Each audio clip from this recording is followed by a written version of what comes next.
Welcome to rhythm of learning. ഇന്നത്തെ ക്ലാസ്സിൽ നമ്മൾ രാജസ്ഥാൻ എന്ന് പറയുന്ന സംസ്ഥാനത്തെ കുറിച്ചാണ് പഠിക്കുന്നത്. ഇതിനു മുമ്പ് അപ്ലോഡ് ചെയ്തിട്ടുള്ള സംസ്ഥാനങ്ങളൊക്കെ തന്നെ പഠിച്ചു കാണുമെന്ന് വിചാരിക്കുന്നു. അപ്പൊ ക്ലാസ്സുകളൊക്കെ ഇഷ്ടപ്പെടുന്നുണ്ട് എന്ന് വിചാരിക്കുന്നു. ഇഷ്ടപ്പെടുകയാണെങ്കിൽ തീർച്ചയായിട്ടും നിങ്ങളൊന്ന് ലൈക്ക് ചെയ്യണം കേട്ടോ. ഇഷ്ടപ്പെട്ട ക്ലാസ്സുകൾ നിങ്ങളുടെ കൂട്ടുകാരിലേക്ക് ഷെയർ ചെയ്ത് എത്തിക്കുക. ആദ്യമായിട്ട് ചാനൽ കാണുന്ന കുട്ടികൾ ചാനൽ ഒന്ന് സബ്സ്ക്രൈബ് കൂടി ചെയ്യുക. കൂടാതെ ഓരോ ദിവസവും ഞാൻ അപ്ലോഡ് ചെയ്യുന്ന വീഡിയോസ് കൃത്യമായിട്ട് നിങ്ങൾക്ക് നോട്ടിഫിക്കേഷൻ രൂപത്തിൽ ലഭിക്കണമെങ്കിൽ ആ ബെൽ ഐക്കൺ കൂടി ഒന്ന് എനേബിൾ ചെയ്തോളൂ കേട്ടോ. അപ്പൊ ക്ലാസ്സിലേക്ക് കടന്നാലോ. രാജസ്ഥാനാണ്. രാജസ്ഥാൻ നിലവിൽ വന്നത് 1956 നവംബർ 1-നാണ്. അപ്പൊ 1956 നവംബർ 1-ന് നിലവിൽ വന്ന ഇന്ത്യയിലെ ഒരു സംസ്ഥാനമാണ്. കേരള സംസ്ഥാനം നിലവിൽ വന്നപ്പോ തന്നെ കേട്ടോ വന്ന സംസ്ഥാനമാണ് രാജസ്ഥാൻ. രാജസ്ഥാന്റെ തലസ്ഥാനം ജയ്പൂരാണ്. എവിടെയാണ് തലസ്ഥാനം? ജയ്പൂരാണ് രാജസ്ഥാന്റെ തലസ്ഥാനം. രാജസ്ഥാന്റെ ഹൈക്കോടതി എവിടെയാന്ന് ചോദിച്ചാൽ ജോധ്പൂരാണ്. തെറ്റിക്കരുത്, ജയ്പൂരും ജോധ്പൂരും. ജോധ്പൂർ ഹൈക്കോടതിയും ജയ്പൂര് തലസ്ഥാന നഗരവുമാണ്. അവരുടെ സംസ്ഥാന വൃക്ഷം, രാജസ്ഥാന്റെ ഒഫീഷ്യൽ എന്താ പറയുന്നത്, വൃക്ഷം ഏതാ, ട്രീ ഏതാന്ന് ചോദിക്കുകയാണെങ്കിൽ ഖേജ്രിയാണ് പറയാ. ഖേജ്രിയാണ് ഒഫീഷ്യൽ അല്ലെങ്കിൽ ഔദ്യോഗിക വൃക്ഷം. സംസ്ഥാന പുഷ്പം റോഹിത. സംസ്ഥാന പുഷ്പത്തിന്റെ പേര് റോഹിത എന്നാണ്. സംസ്ഥാന മൃഗമാണെങ്കിൽ ഒട്ടകം ചിങ്കാര. സംസ്ഥാന മൃഗം ഒട്ടകം ചിങ്കാര. സംസ്ഥാന പക്ഷി ഗ്രേറ്റ് ഇന്ത്യൻ ബസ്റ്റാർഡ് ആണ്. സംസ്ഥാന പക്ഷി ഗ്രേറ്റ് ഇന്ത്യൻ ബസ്റ്റാർഡ്. അപ്പൊ സംസ്ഥാന പക്ഷി ഗ്രേറ്റ് ഇന്ത്യൻ ബസ്റ്റാർഡ്, സംസ്ഥാന വൃക്ഷം കേജ്രി, സംസ്ഥാന പുഷ്പം രോഹിത, സംസ്ഥാന മൃഗം ഒട്ടകം ചിങ്കാര. ഹൈക്കോടതി ജോധ്പൂര്, അവരുടെ തലസ്ഥാനം ജയ്പൂര്. ഇനി അവരുടെ സംസ്ഥാന നൃത്തരൂപം ഘൂമർ എന്ന് പറയുന്ന നൃത്തരൂപമാണ്. ഘൂമർ എന്ന് പറയുന്ന നൃത്തരൂപമാണ് സംസ്ഥാന നൃത്തരൂപമെങ്കിലും ഖയാൽ, അതുപോലെ തന്നെ കാൽബലിയ, ഖയാൽ, കാൽബലിയ തുടങ്ങിയവയും അവരുടെ സംസ്ഥാനത്തുള്ള പ്രധാനപ്പെട്ട മറ്റു നൃത്തരൂപങ്ങളാണ് എന്ന് ഓർത്തുവെക്കുക. അതുപോലെ തന്നെ അവരുടെ സംസ്ഥാനത്ത് അതായത് രാജസ്ഥാനിലെ ഒരു പാവകളി നിലനിൽക്കുന്നുണ്ട്. ഒരു പ്രത്യേക രീതിയിലുള്ള പാവകളി ഉണ്ട്. ആ പാവകളിക്ക് കത്ത് പുഡലി എന്ന് വിളിക്കുന്നു. കത്ത് പുഡലി എന്ന് പറയുന്നത് എന്താന്ന് ചോദിച്ചാൽ രാജസ്ഥാനിലുള്ള ഒരു പാവകളിയുടെ പേരാണ് കത്ത് പുഡലി. കത്ത് പുഡലി. അതുപോലെ തന്നെ വേൾഡിൽ തന്നെ ഏറ്റവും പ്രശസ്തമായിട്ടുള്ള ഒട്ടകമേളയായ പുഷ്കർ മേള നടക്കുന്നതും രാജസ്ഥാനിലാണ്. അപ്പൊ ലോകത്തെ പ്രസിദ്ധമായിട്ടുള്ള ഒട്ടകമേളയായ പുഷ്കർ മേള രാജസ്ഥാനിലാണ്. രാജസ്ഥാന്റെ നൃത്തരൂപം ഘൂമറാണ്. കൂടാതെ ഖയാൽ, കാൽബലിയ എന്ന് പറയുന്ന നൃത്തരൂപങ്ങളും അവിടെ പ്രചാരത്തിലുണ്ട്. രാജസ്ഥാനിൽ പ്രചാരത്തിലുള്ള ഒരു പാവക്കളിയുടെ പേര് കത്പുടലി എന്നാണ് കേട്ടോ. ഇനി അടുത്തത്, പണ്ട് കാലത്ത് രാജസ്ഥാൻ രജപുത്താന, അതുപോലെ തന്നെ മത്സ്യ എന്ന പേരിലൊക്കെയാണ് അറിയപ്പെട്ടിരുന്നത്. അപ്പൊ മത്സ്യ എന്നും രജപുത്താന എന്നും ഒക്കെ അറിയപ്പെട്ടിരുന്ന ഇന്ത്യൻ സംസ്ഥാനം ഏതാണ്? രാജസ്ഥാനാണ് എന്ന് ഓർത്തുവെക്കുക. ഇന്ത്യയിലെ ഏറ്റവും വലിയ സംസ്ഥാനം ഏതാണ്? രാജസ്ഥാനാണ്. അതുപോലെ തന്നെ കോട്ടകൾക്കും കൊട്ടാരങ്ങൾക്കും ഒക്കെ വളരെ പ്രസിദ്ധമായിട്ടുള്ള ധാരാളം കോട്ടകളും ധാരാളം കൊട്ടാരങ്ങളൊക്കെ ഉള്ള ഒരു പ്രദേശം കൂടിയാണ് ഏത്? രാജസ്ഥാൻ എന്ന് ഓർത്തു വെക്കുക. ഗുജറാത്ത്, മധ്യപ്രദേശ്, ഉത്തർപ്രദേശ്, പഞ്ചാബ്, ഹരിയാന എന്നിവയൊക്കെ രാജസ്ഥാന്റെ അയൽ സംസ്ഥാനങ്ങളാണ്. അപ്പൊ രാജസ്ഥാൻ ഏതൊക്കെ സംസ്ഥാനങ്ങളുമായി അതിർത്തി പങ്കിടുന്നു? ഗുജറാത്ത്, മധ്യപ്രദേശ്, ഉത്തർപ്രദേശ്, പഞ്ചാബ്, ഹരിയാന എന്നീ സംസ്ഥാനങ്ങളൊക്കെ ആയിട്ട് അതിർത്തി പങ്കിടുന്നുണ്ട്. അതുപോലെ തന്നെ ഇന്ത്യയിൽ ഏറ്റവും കൂടുതൽ മരുഭൂമി എവിടെയാണെന്ന് ചോദിച്ചു കഴിഞ്ഞാൽ, ഇന്ത്യയിൽ ഏറ്റവും കൂടുതൽ മരുഭൂമി ഉള്ളത് എവിടെയാണെന്ന് ചോദിച്ചു കഴിഞ്ഞാൽ നമ്മൾ എവിടെയാ പറയാ? രാജസ്ഥാനിലാണെന്ന് പറയും. ഇന്ത്യയിലെ ഏറ്റവും വലിയ മരുഭൂമി ഏതാണ്? താർ മരുഭൂമിയാണ്. ആ താർ മരുഭൂമിയുടെ ഏറ്റവും കൂടുതൽ ഭാഗം കാണപ്പെടുന്നതും എവിടെ തന്നെയാണ്? രാജസ്ഥാനിലാണ് എന്ന് ഓർത്തു വെക്കണം കേട്ടോ. ഇന്ത്യയിലെ ഏറ്റവും വലിയ കനാലിനെ കുറിച്ച് കേട്ടിട്ടില്ലേ നിങ്ങൾ? ഇന്ദിരാഗാന്ധി കനാല്. ആ കനാല്, ഇന്ത്യയിലെ ഏറ്റവും വലിയ കനാലായ ഇന്ദിരാഗാന്ധി കനാലും എവിടെ തന്നെയാണ്? നമ്മുടെ രാജസ്ഥാനിൽ തന്നെയാണ്. അപ്പൊ നമുക്കറിയാം മരുപ്രദേശം കുറേയധികം കൂടുതലുണ്ട്. അതുകൊണ്ട് തന്നെ കുടിവെള്ളത്തിനായി ATM ഏർപ്പെടുത്തിയ ആദ്യത്തെ സംസ്ഥാനം രാജസ്ഥാനാണ്. കുടിവെള്ളത്തിനായി ATM ഏർപ്പെടുത്തിയ ഇന്ത്യയിലെ ആദ്യത്തെ സംസ്ഥാനവും രാജസ്ഥാനാണ് എന്ന് ഓർത്തുവെക്കാം. ഇന്ത്യയിൽ ആദ്യമായിട്ട് ഒലീവ് എണ്ണ സംസ്കരണത്തിന് വേണ്ടിയിട്ട് ഒരു പ്രത്യേക പ്ലാന്റ് ആരംഭിച്ച സംസ്ഥാനം. ഒലീവ് എണ്ണ സംസ്കരണത്തിനായി ഇന്ത്യയിൽ ആദ്യമായിട്ട് ഒരു പ്ലാന്റ് ആരംഭിച്ചതും എവിടെ തന്നെയാണ്? രാജസ്ഥാനിലാണ് എന്ന് ഓർത്തുവെക്കണം. അതുപോലെ ഇന്ത്യയില് പഞ്ചായത്തി രാജ് സംവിധാനം നിലവിൽ വന്ന ആദ്യ സംസ്ഥാനവും രാജസ്ഥാനാണ്. ഇന്ത്യയിൽ പഞ്ചായത്തി രാജ് സംവിധാനം നിലവിൽ വന്ന ആദ്യ സംസ്ഥാനവും രാജസ്ഥാൻ തന്നെയാണ്. ഇനി പഞ്ചായത്ത് തെരഞ്ഞെടുപ്പിൽ മത്സരിക്കുന്ന ആൾക്കാർക്ക് മിനിമം വിദ്യാഭ്യാസ യോഗ്യത നിശ്ചയിച്ചുകൊണ്ട് പഞ്ചായത്തി രാജ് ബില്ല് ഭേദഗതി പാസാക്കിയ സംസ്ഥാനവും രാജസ്ഥാനാണ്. പഞ്ചായത്തിൽ തെരഞ്ഞെടുക്കപ്പെടുന്ന വ്യക്തികൾക്ക് മിനിമം വിദ്യാഭ്യാസ യോഗ്യത നിശ്ചയിച്ചുകൊണ്ട് ഒരു പഞ്ചായത്തി രാജ് ബില്ല് ഭേദഗതി ബില്ല് പാസ്സാക്കിയതും ആര് തന്നെയാണ്? രാജസ്ഥാൻ എന്ന് പറയുന്ന സ്റ്റേറ്റ് തന്നെയാണെന്ന് ഓർത്തു വെക്കണം. അതുപോലെ ഇന്ത്യയിൽ ഏറ്റവും കൂടുതൽ നാഗത്തിന്റെ പ്രൊഡക്ഷൻ, ആസ്ബറ്റോസിന്റെ പ്രൊഡക്ഷൻ, മാർബിളിന്റെ പ്രൊഡക്ഷൻ, സിൽവറിന്റെ പ്രൊഡക്ഷൻ. അപ്പൊ വെള്ളി, മാർബിള്, നാഗം, ആസ്ബറ്റോസ് ഒക്കെ ഏറ്റവും കൂടുതൽ പ്രൊഡ്യൂസ് ചെയ്യുന്ന ഇന്ത്യൻ സംസ്ഥാനം ഏത് എന്ന് ചോദിച്ചു കഴിഞ്ഞിട്ടുണ്ടെങ്കിൽ നമ്മൾ ഏതാ പറയുന്നത്? രാജസ്ഥാന്റെ പേരാണ് നമ്മൾ പറയേണ്ടത്. അപ്പൊ രാജസ്ഥാന്റെ തലസ്ഥാനമാണ് ജയ്പൂർ എന്ന് പറഞ്ഞു അല്ലെ. ജയ്പൂരിനെ കുറിച്ച് പറയുമ്പോ രാജസ്ഥാനിലെ ഏറ്റവും വലിയ നഗരമാണ് ജയ്പൂർ. രാജസ്ഥാനിലെ ഏറ്റവും വലിയ നഗരമാണ്. അതുപോലെ തന്നെ പിങ്ക് സിറ്റി എന്നൊക്കെ അറിയപ്പെടുന്നത് ജയ്പൂരാണ്. അപ്പൊ പിങ്ക് സിറ്റി പലപ്പോഴും പരീക്ഷയ്ക്ക് ചോദിച്ചിട്ടുള്ള ഒരു ചോദ്യമാണ്, ശ്രദ്ധിക്കണം. രാജസ്ഥാനിലെ ഏറ്റവും വലിയ നഗരമാണ് പിങ്ക് സിറ്റിയാണ്. ഈ ജയ്പൂർ നഗരം നിർമ്മിച്ചത് വിദ്യാധർ ഭട്ടാചാര്യ എന്ന് പറയുന്ന വ്യക്തിയാണ്. ജയ്പൂർ നഗരത്തിന്റെ ശില്പി ആരാണ്? ജയ്പൂർ നഗരത്തിന്റെ ശില്പി ആരാണ്? വിദ്യാധർ ഭട്ടാചാര്യ. പക്ഷേ മഹാരാജ സവായ് ജയ്സിംഗ് സെക്കൻഡ്, മഹാരാജ സവായ് ജയ്സിംഗ് സെക്കൻഡ് ആണ് ജയ്പൂർ നഗരം പണി കഴിപ്പിച്ച രജപുത്താന രാജാവ്. അപ്പൊ രജപുത്താന രാജാവ്, ഏത് രജപുത്താന രാജാവാണ് ജയ്പൂർ എന്ന് പറയുന്ന സിറ്റി പണി കഴിപ്പിച്ചത്? മഹാരാജ സവായ് ജയ്സിംഗ് രണ്ടാമനാണ്. പക്ഷെ അതിന്റെ ആർക്കിടെക്ട് ചോദിച്ചു കഴിഞ്ഞാൽ വിദ്യാധർ ഭട്ടാചാര്യ എന്ന് പറയുന്ന വ്യക്തിയാണ്.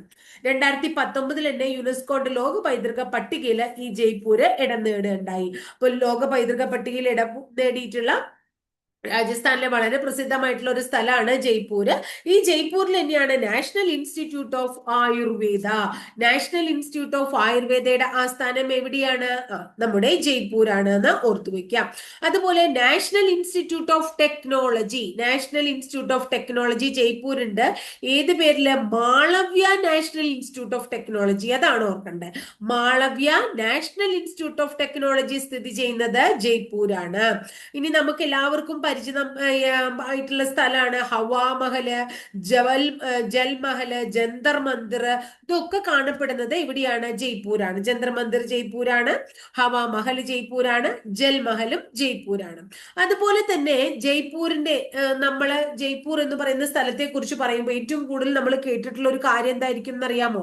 കൃത്രിമ കാലുകളുടെ നിർമ്മാണത്തിന് വളരെ പ്രസിദ്ധമായിട്ടുള്ള ഒരു സ്ഥലമാണ് ഏതാ? ജയ്പൂർ കേട്ടോ. കാലുകള് അപ്പൊ നമുക്കറിയാം, കൈയും കാലൊക്കെ അറ്റിപ്പോയിട്ടുള്ള ആൾക്കാർക്ക് കൃത്രിമമായിട്ട് നമ്മള് കാലുകള് വെച്ച് കൊടുക്കുന്നുണ്ട് ഇല്ലേ. അപ്പൊ അതിന്റെ പ്രൊഡക്ഷന് വളരെ ഇമ്പോർട്ടന്റ് ആയിട്ടുള്ള സ്ഥലമാണ് ജയ്പൂര്.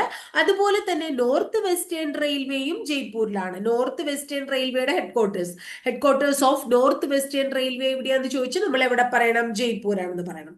ഇനി ജയ്പൂര് വളരെ പ്രധാനപ്പെട്ട ഒരു എലിഫന്റ് ഫെസ്റ്റിവൽ നടക്കുന്നുണ്ട്. അപ്പൊ ഇന്ത്യയിലെ എലിഫന്റ് ഫെസ്റ്റിവലിന്റെ പ്രസിദ്ധമായിട്ടുള്ള സ്ഥലം രാജസ്ഥാനിലെ ജയ്പൂരാണ്. ഇന്ത്യയിൽ എലിഫന്റ് ഫെസ്റ്റിവലിന്റെ പ്രസിദ്ധമായിട്ടുള്ള സ്ഥലം രാജസ്ഥാനിലെ ജയ്പൂരാണ് എന്ന് ഓർത്തു വെക്കണം. ഇന്ത്യയിലെ ആദ്യത്തെ ഇക്കണോമിക് സൂപ്പർ മാർക്കറ്റ് നിലവിൽ വന്ന നഗരം, ഇന്ത്യയിലെ ആദ്യത്തെ first economic super market in India എന്ന് ചോദിച്ചു കഴിഞ്ഞിട്ടുണ്ടെങ്കിൽ ഏത് സിറ്റിയിലാ വന്നേ ചോദിച്ചാൽ ജയ്പൂരാണ്. ഇന്ത്യയിലെ ആദ്യത്തെ സാമ്പത്തിക സൂപ്പർ മാർക്കറ്റ് നിലവിൽ വന്ന സ്ഥലം ഏതാണ്? ജയ്പൂരാണ് എന്നും കൂടി ഓർത്തു വെക്കുക. അതുപോലെ തന്നെ ഇവിടെ ഒരു കോട്ടയുണ്ട്. നമ്മൾ നേരത്തെ പറഞ്ഞു കോട്ടകൾക്കും മതിലുകൾക്കും കൊട്ടാരങ്ങൾക്കും ഒക്കെ വളരെയധികം പ്രസിദ്ധമായിട്ടുള്ള സ്ഥലമാണ് ഏത്? രാജസ്ഥാൻ എന്ന് പറയേണ്ടായി. അപ്പൊ അവിടുത്തെ പ്രധാനപ്പെട്ട ഒരു കോട്ടയാണ് ബാൻഗഡ് കോട്ട എന്ന് പറയുന്നത്. രാജസ്ഥാനിലെ ഒരു കോട്ടയാണ് ബാൻഗഡ് കോട്ട. ഈ ബാൻഗഡ് കോട്ടയുടെ പ്രത്യേകത, അവിടെ സർക്കാർ ഉത്തരവ് പ്രകാരം, സർക്കാരിന്റെ ഒരു ഉത്തരവുണ്ട്, സൂര്യോദയത്തിന് മുൻപും സൂര്യാസ്തമയത്തിന് ശേഷവും അവിടെ പ്രവേശനമില്ല.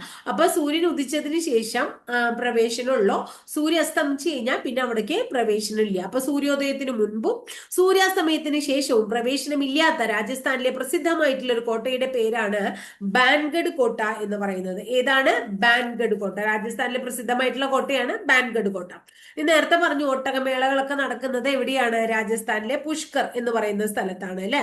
അതുപോലെ തന്നെ നമുക്ക് എല്ലാവർക്കും അറിയുന്ന ഒരു സ്ഥലമാണ് മൗണ്ട് അബു. രാജസ്ഥാനിലെ വളരെ പ്രസിദ്ധമായിട്ടുള്ള അല്ലെങ്കിൽ ഒരേ ഒരു ഹിൽ സ്റ്റേഷൻ എന്ന് വിളിക്കുന്നത് ഏതിനെയാണ്? മൗണ്ട് അബുവിനെയാണ്. നമ്മൾ ജോഗ്രഫി പഠിക്കുമ്പോൾ പറയും ഇന്ത്യയിലെ ഏറ്റവും പഴക്കമുള്ള പർവ്വതനിരയായ ആരവല്ലി പർവ്വതനിര. ആരവല്ലി പർവ്വതനിരയിലെ ഏറ്റവും ഉയരം കൂടിയ കൊടുമുടി ഗുരു ശിഖർ അല്ലെ. അവിടെയാണ് ഏത് കാണപ്പെടുന്നത്? ഈ ഒരു മൗണ്ട് അബു ഹിൽ സ്റ്റേഷൻ സ്ഥിതി ചെയ്യുന്നത് ആരവല്ലി പർവ്വത നിരയിലാണെന്നൊക്കെ നമ്മൾ പഠിക്കുന്നുണ്ട്. അതുപോലെ തന്നെ അവിടെ ഒരു ജൈനമത ക്ഷേത്രം ഉണ്ട്, ദിൽവാര ജൈനമത ക്ഷേത്രം. രാജസ്ഥാനിലെ ആരവല്ലി പർവ്വത നിരയിലാണ് ദിൽവാര ക്ഷേത്രങ്ങൾ കേട്ടോ. ഈ നിങ്ങള് ഒരു ആത്മീയ സർവകലാശാലയെ കുറിച്ച് കേട്ടിട്ടുണ്ടാവും, ബ്രഹ്മകുമാരീസ് എന്ന് പറഞ്ഞിട്ട്. അതിന്റെ ആസ്ഥാനവും എവിടെ തന്നെയാണ്? മൗണ്ട് അബുവിൽ തന്നെയാണ്. അതുപോലെ തന്നെ രാജസ്ഥാനില് ചാന്ത് ബൗരി എന്ന് പറയുന്ന ഒരു കിണറുണ്ട്. ചാന്ത് ബൗരി എന്ന് പറയുന്ന കിണർ, ആ കിണറിന്റെ പ്രത്യേകത എന്താ അറിയോ നിങ്ങൾക്ക്? അത് പടവുകളുള്ളത്, പടിക്കെട്ടുകളുള്ള ഒരു കിണറാണ്. കുറേ പടിക്കെട്ടുള്ള ഒരു കിണർ എന്ന് പറഞ്ഞാൽ ചെറിയൊരു കിണറല്ല, 3500ഓളം പടിക്കെട്ടുള്ള കിണറാ അത്രയും ചാന്തുബോരി. അപ്പൊ അതൊന്ന് ഓർത്തു വെക്കണം കേട്ടോ. നികുംബ രാജവംശത്തിലെ ചന്ദ്ര രാജാവാണ് ഈ നമ്മുടെ പടിക്കെട്ടുള്ള ചാന്തുബോരി എന്ന് പറയുന്ന ഈ കിണർ നിർമ്മിച്ചത്. എന്തിനു വേണ്ടിയിട്ടാണെന്നറിയോ? മഴക്കാലത്ത് വെള്ളം ശേഖരിച്ച് വെച്ച് വേനൽക്കാലത്ത് അത് യൂസ് ചെയ്യാൻ വേണ്ടിയിട്ടാണ് ഇങ്ങനെ ഒരു, അപ്പൊ അത്രയും മാത്രം ക്ഷാമം, വെള്ളത്തിന് ക്ഷാമം അവിടെ ഉണ്ടായിരുന്നുണ്ടാവും. അതിനു വേണ്ടിയിട്ടാണ് ഇത് നിർമ്മിച്ചത്. 1000 വർഷങ്ങൾക്ക് മുമ്പൊക്കെ നിർമ്മിക്കപ്പെട്ടിട്ടുള്ള ലോകത്തിലെ തന്നെ ഏറ്റവും വലിയ പടവ് കിണറാണ് ചാന്ത് ബൗരി എന്നാണ് അറിയപ്പെടുന്നത്. അതുപോലെ തന്നെ രാജസ്ഥാനില് ജയ്സാൽമീർ, നമുക്ക് എല്ലാവർക്കും പരിചയമുള്ള ഒരു സ്ഥലമാണ് ജയ്സാൽമീർ. ഈ ജയ്സാൽമീറിൽ ഒരു ലൈബ്രറി ഉണ്ട്. ജയ്സാൽമീറിൽ ലൈബ്രറി ഉണ്ടെന്ന് പറഞ്ഞാൽ ജയ്സാൽമീർ മരുഭൂമിയല്ലേ, അപ്പൊ മരുഭൂമിയിലല്ല ലൈബ്രറി, എവിടെയാണ്? അതായത് മരുഭൂമിക്ക് അടിയിലായിട്ടാണ് ലൈബ്രറി. അപ്പൊ എന്തായിരിക്കും? ഭൂഗർഭം അല്ലെ? താർ മരുഭൂമിക്ക് താഴെ സ്ഥിതി ചെയ്യുന്ന ലൈബ്രറിയാണ് ഇത്. സമുദ്രനിരപ്പിൽ നിന്നും 16 അടി താഴ്ചയിലാണ് സ്ഥിതി ചെയ്യുന്നത്. അപ്പൊ അതെവിടെയാണ് മരുഭൂമിയിലെ ഈ ലൈബ്രറി കാണപ്പെടുന്നതെന്ന് ചോദിച്ചാൽ ബദരിയ എന്ന് പറയുന്ന ചെറിയ ഗ്രാമത്തിലാണ്. അപ്പൊ രാജസ്ഥാനിലെ ജയ്സാൽമീറില് അല്ലെങ്കിൽ താർ മരുഭൂമിയില് ബദരിയ എന്ന് പറയുന്ന ചെറു ഗ്രാമത്തിൽ കാണപ്പെടുന്നു ഏത്? രാജസ്ഥാനിലെ തണുത്ത ലൈബ്രറി. എന്താ ഇതിന്റെ പ്രത്യേകത അറിയോ നിങ്ങൾക്ക്? 9 ലക്ഷത്തിലധികം പുസ്തകങ്ങളുടെ കളക്ഷൻ ആ ലൈബ്രറിയിൽ ഉണ്ടെന്നാ പറയണേ. 9 ലക്ഷത്തിലധികം പുസ്തകങ്ങളുടെ കളക്ഷൻ. പഞ്ചാബില് ബദരിയ എന്ന് പറയുന്ന മഹാരാജാവ്, അതായത് ബദരിയ എന്ന് പറയുന്ന ആ പ്രദേശത്തെ, നമ്മളിപ്പോ പറഞ്ഞില്ലേ ബദരിയ എന്ന് പറയുന്ന ഗ്രാമം, ആ ഗ്രാമത്തിൽ ഉണ്ടായിരുന്ന ഹർബൻഷ് സിംഗ് എന്ന് പറയുന്ന ഒരു രാജാവാണ് ഇത്രേ ഈ ലൈബ്രറി പണിയാനായിട്ട്, അല്ലെങ്കിൽ ആ ലൈബ്രറിയുടെ പണി നടത്തിയ ആളെന്ന് ഓർത്തു വെക്കുക. അതുപോലെ തന്നെ രാജസ്ഥാനില് വളരെ പ്രസിദ്ധമായിട്ടുള്ള ടൈഗർ റിസർവുകള്, പക്ഷി സങ്കേതങ്ങള്, ദേശീയ ഉദ്യാനങ്ങള്, വന്യജീവി സങ്കേതങ്ങളൊക്കെ ഉണ്ട്. രാജസ്ഥാനിലെ വളരെ പ്രസിദ്ധമായിട്ടുള്ള 2 എന്താ പറയാ വന്യജീവി സങ്കേതങ്ങളുടെ പേര് ചോദിച്ചു കഴിഞ്ഞാൽ മൗണ്ട് അബുവും അതുപോലെ തന്നെ താൽപ്പച്ചറുമാണ്. അപ്പൊ താൽപ്പച്ചറും മൗണ്ട് അബുവും രാജസ്ഥാനിലെ വളരെ പ്രസിദ്ധമായിട്ടുള്ള വൈൽഡ് ലൈഫ് സാങ്ച്വറി ആണെങ്കിൽ രാജസ്ഥാനിലെ ഏറ്റവും പ്രധാനപ്പെട്ട ടൈഗർ റിസർവുകളുടെ പേര് സരിസ്കയും രത്തംബോറുമാണ്. അപ്പൊ രത്തംബോർ അതുപോലെ തന്നെ സരിസ്ക തുടങ്ങിയവ രാജസ്ഥാനിലെ പ്രസിദ്ധമായിട്ടുള്ള ടൈഗർ റിസർവുകളാണെന്ന് ഓർത്തുവെക്കുക.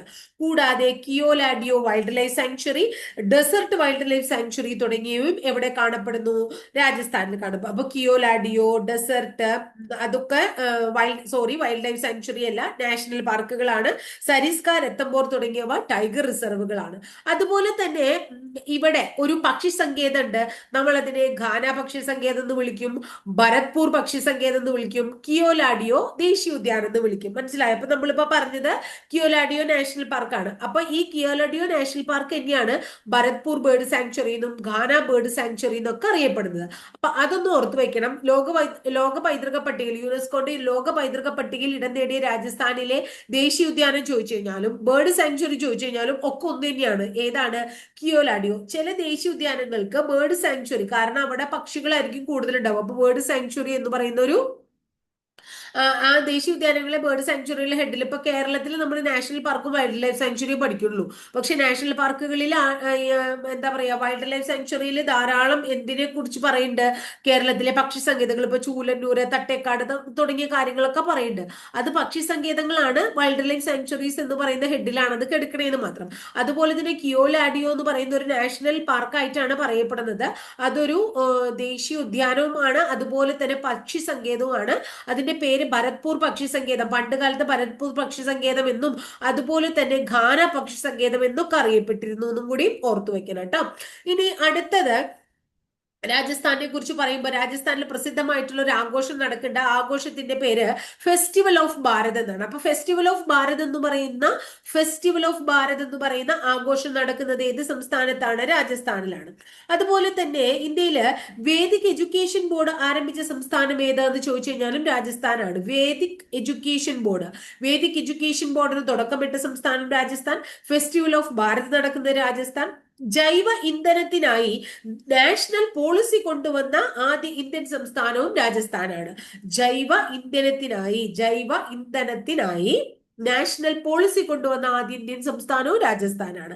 ഇനി അടുത്ത വളരെ രസകരമായിട്ടുള്ള ഒരു കാര്യമാണ്. ഇതൊക്കെ എല്ലാ സംസ്ഥാനങ്ങളിലും കൊണ്ടുവരേണ്ടതാണ്. നമ്മുടെ സഹകരണ സ്ഥാപനങ്ങൾ ഉണ്ടല്ലോ, കോപ്പറേറ്റീവ് സൊസൈറ്റികൾ, വില്ലേജ് കോപ്പറേറ്റീവ് സൊസൈറ്റികൾ, അവിടെ മത്സരിക്കുന്നതിന് വിദ്യാഭ്യാസ യോഗ്യത കർശനമാക്കിയ സംസ്ഥാനവും ഏത് തന്നെയാണ്? രാജസ്ഥാൻ തന്നെയാണ് കേട്ടോ. സഹകരണ സ്ഥാപനങ്ങളിൽ മത്സരിക്കുന്നതിന് വിദ്യാഭ്യാസ യോഗ്യത കർശനമാക്കിയതും രാജസ്ഥാനാണെന്ന് ഓർത്തു വയ്ക്കാം. ഇനി നമ്മൾ നേരത്തെ ജയ്സാൽമീറിനെ കുറിച്ച് പറയണ്ടായി.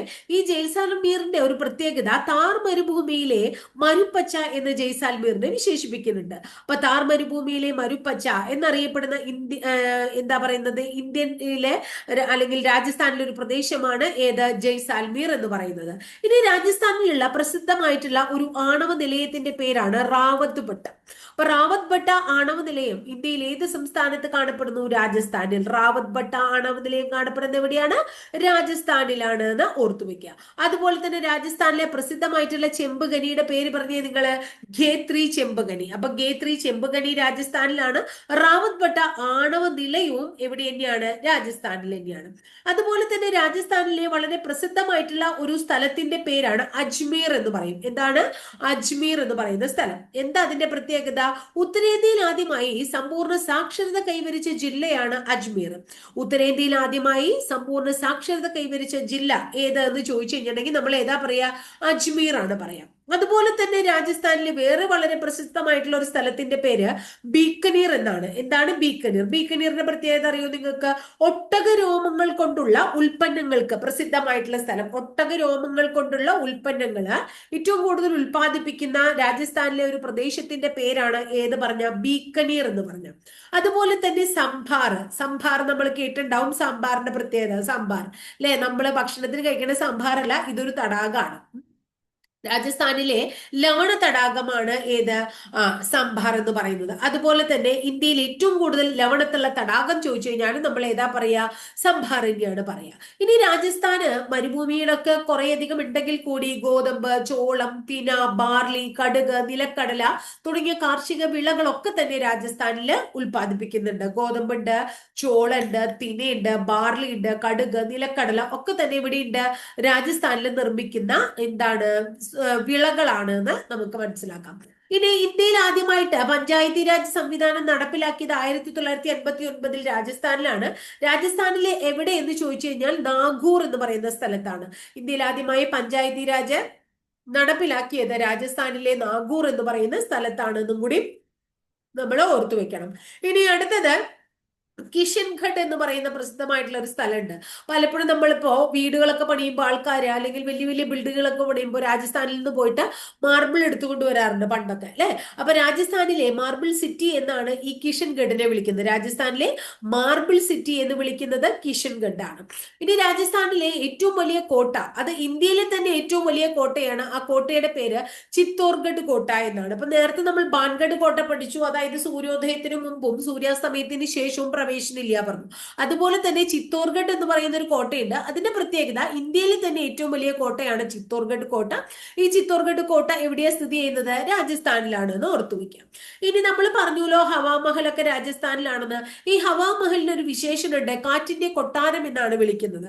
അപ്പൊ കാറ്റിന്റെ കൊട്ടാരം എന്നറിയപ്പെടുന്നത് ഏതാണ്? രാജസ്ഥാനിലെ ഹവാമഹലാണ്. രാജസ്ഥാനിലൂടെയാണ് ലൂണി, ചമ്പല്, ഘഗ്ഗർ, സബർമതി, ഗോമതി തുടങ്ങിയ നദികളൊക്കെ ഒഴുകുന്നത്. അപ്പൊ രാജസ്ഥാനിലൂടെ ഒഴുകുന്ന പ്രധാനപ്പെട്ട നദികൾ ലൂണി, ചമ്പൽ, ഘഗ്ഗർ, സബർമതി, ഗോമതി തുടങ്ങിയവയാണ്. ഈ ഗോമതി അതുപോലെ തന്നെ ഘഗ്ഗർ, സബർമതി എന്നൊക്കെ അതിൽ നിന്നൊക്കെ വ്യത്യസ്തമായിട്ട് ലൂണി നദിക്ക് ഒരു പ്രത്യേകതയുണ്ട്. അതെന്താണ്? മരുഭൂമിയിലൂടെ ഒഴുകുന്ന ഏക നദിയാണ് ഏത്? ലൂണി നദി. അപ്പൊ മരുഭൂമിയിലൂടെ ഒഴുകുന്ന നദി ചോദിച്ചു കഴിഞ്ഞിട്ടുണ്ടെങ്കിൽ നമ്മൾ ഏതാ പറയാ? ലൂണി നദി എന്നാണ് പറയാ. ഇനി ഡൽഹി, ജയ്പൂർ, ആഗ്ര ഈ 3 സ്ഥലങ്ങൾക്ക് ഒരു പ്രത്യേകതയുണ്ട്. എന്താണ്? സഞ്ചാരികളുടെ സുവർണ ത്രികോണം. സഞ്ചാരികളുടെ സുവർണ ത്രികോണം എന്നറിയപ്പെടുന്ന 3 പ്രദേശങ്ങളാണ് ഡൽഹി, ജയ്പൂർ, ആഗ്ര. ഡൽഹി, ജയ്പൂർ, ആഗ്ര തുടങ്ങിയവയെ സഞ്ചാരികളുടെ സുവർണ ത്രികോണം എന്ന് വിശേഷിപ്പിക്കുന്നു. അതുപോലെ തന്നെ രാജസ്ഥാനിലെ വളരെ പ്രശസ്തമായിട്ടുള്ള ഒരു നഗരമാണ് ഉദയ്പൂർ. രാജസ്ഥാന്റെ കാശ്മീർ എന്നും അതുപോലെ തന്നെ ലേക്ക് പാലസ്, പിച്ചള തടാകം എന്നിവ സ്ഥിതി ചെയ്യുന്നത് ഉദയ്പൂരിലാണ്. തടാക നഗരം, പ്രഭാത നഗരം എന്നൊക്കെ വിളിക്കുന്നത് ഉദയ്പൂരിനെയാണ്. വളരെയധികം ഇമ്പോർട്ടൻസ് ഉള്ള ഒരു സ്ഥലമാണ് ഉദയ്പൂർ. രാജസ്ഥാന്റെ കാശ്മീരാണ്, തടാക നഗരമാണ്, പ്രഭാത നഗരമാണ്, സൂര്യോദയത്തിന്റെ നഗരമാണ്. അതുപോലെ ലേക്ക് പാലസും പിച്ചള തടാകവും ഒക്കെ പിച്ചോള തടാകം കേട്ടോ, പിച്ചോള തടാകം ഒക്കെ കാണപ്പെടുന്നത് എവിടെയാണ്? ഉദയ്പൂരിലാണ്. അതുപോലെ വൈറ്റ് സിറ്റി എന്നും വിളിക്കുന്നു. അപ്പൊ എന്തൊക്കെയാ വിളിക്കണേ? തടാക നഗരം ഉദയ്പൂർ, പ്രഭാത നഗരം ഉദയ്പൂർ, സൂര്യോദയത്തിന്റെ നഗരം ഉദയ്പൂർ, അതുപോലെ വൈറ്റ് സിറ്റി ഉദയ്പൂർ, രാജസ്ഥാന്റെ കാശ്മീര് ഉദയ്പൂർ. ഇതൊക്കെ ഉദയ്പൂരിന്റെ പേരാണ്, മറ്റ് അപരനാമങ്ങളാണ്. അതുപോലെ തന്നെ അവിടെ സ്ഥിതി ചെയ്യുന്ന തടാകം പിച്ചോള തടാകം, അവിടുത്തെ പ്രസിദ്ധമായിട്ടുള്ള ഒരു പാലസ് ലേക്ക് പാലസ്. ലേക്ക് പാലസും പിച്ചോള തടാകവും എവിടെ കാണപ്പെടുന്നു? ഉദയ്പൂരിലാണ് കാണപ്പെടുന്നതെന്നും കൂടി ഓർത്തു വയ്ക്കുക. ഇനി മഹാറാണ പ്രതാപിന്റെ പേരിൽ ഒരു വിമാനത്താവളവും എവിടെയുണ്ട്? ഉദയ്പൂരിലുണ്ട്. മഹാറാണ പ്രതാപിന്റെ പേരിൽ വളരെ പ്രസിദ്ധമായിട്ടുള്ള ഒരു വിമാനത്താവളവും എവിടെ സ്ഥിതി ചെയ്യുന്നു? നമ്മുടെ ഉദയ്പൂർ സ്ഥിതി ചെയ്യുന്നു. ഇനി നമുക്ക് കുറേയധികം വ്യക്തികളുണ്ട്. വ്യക്തികളെ എല്ലാവരെയും ഒന്നും ഞാൻ പറയില്ല. വളരെ പ്രശസ്തയായിട്ടുള്ള ഒരു ലേഡിയെ കുറിച്ച് പറയാം, പ്രതിഭ പാട്ടീൽ. നമ്മുടെ പ്രതിഭ പാട്ടീൽ എവിടുത്തുകാരിയാണ്? രാജസ്ഥാൻകാരിയാണ്. അപ്പൊ ഇത്രയൊക്കെയാണ് രാജസ്ഥാൻ എന്ന് പറയുന്ന സംസ്ഥാനത്തെ കുറിച്ച് പഠിക്കാനുള്ളത്. അതായത് രാജസ്ഥാനെ കുറിച്ച് നമ്മൾ വളരെ ചുരുക്കിയാണ് പറഞ്ഞിരിക്കുന്നത് വളരെ പ്രസിദ്ധമായിട്ടുള്ള കുറെ കാര്യങ്ങൾ. ഇപ്പൊ നമ്മൾ ഫാക്സിൽ പറഞ്ഞിട്ടുള്ളതോ അങ്ങനെയുള്ള, അല്ലെങ്കിൽ ഹിസ്റ്ററിയുമായിട്ട് കണക്റ്റഡ് ആയിട്ട് കുറെ കാര്യങ്ങൾ ഇവിടെ ഉണ്ട്. പക്ഷെ അതൊന്നും ഇവിടെ ആവർത്തിക്കുന്നില്ല. അതായത് പറഞ്ഞ കാര്യങ്ങൾ വീണ്ടും ആവർത്തിച്ച് നമുക്ക് ബോറടിക്കേണ്ട ആവശ്യകതയില്ല. പറയാത്ത കാര്യങ്ങളാണ് നമുക്ക് ആവർത്തിച്ച് പറയേണ്ടത്. മറ്റു കാര്യങ്ങളൊക്കെ നമ്മൾ ഹിസ്റ്ററിയിലും മറ്റ് ഫാക്ട്സിലൊക്കെ ആയിട്ട് പറഞ്ഞിട്ടുണ്ട്. അതൊക്കെ നമ്മൾ ക്ലാസ് കേട്ട് നോക്കൂ കേട്ടോ. അപ്പൊ ഇത്രയേ ഉള്ളൂ ഇന്നത്തെ ക്ലാസ്. അടുത്ത ദിവസം ഇതുപോലെ നല്ലൊരു ടോപ്പിക്കുമായി നമുക്ക് വീണ്ടും കാണാം കേട്ടോ.